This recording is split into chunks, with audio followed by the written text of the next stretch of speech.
শয়তান সবচাইতে বেশি ঘোরাঘুরি করে কোন সময় তোমরা কি জানো? সন্ধ্যার একটু পর থেকে ওদের ঘোরাঘুরি শুরু হয়। আমরা দিনের বেলায় জাগি আর শয়তানের মুভমেন্ট শুরু হয় বেশিরভাগ হচ্ছে মাগরিবের পর থেকে। মনে করো যত রাত বাড়ে শয়তানের চতুর্দিকে ঘোরাঘুরি বাড়ে, তত বেশি ওরা অ্যাক্টিভ হয়।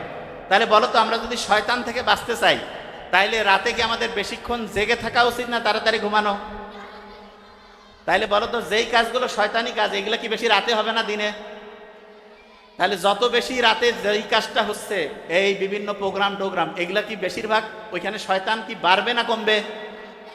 তাহলে বলো তো, শয়তান থেকে বাঁচতে চাইলে দেরিতে ঘুমাবা না তাড়াতাড়ি? শয়তান যদি ব্রেনের মধ্যে ঢুকে ব্রেনের পাওয়ার বাড়াবে না কমাবে? তাইলে বলো তো, ব্রেনের পাওয়ার বাড়াইতে চাইলে তাড়াতাড়ি ঘুমাবা না দেরিতে? আচ্ছা, আর সকালে যখন ঘুম থেকে উঠে যখন ফজরের নামাজ পড়বা না, শয়তান একদম দূর, যে বাবা এর সাথে থাকা যাবে না। কেন? কারণ জানে যে শয়তানের কথা মতো চলবে না।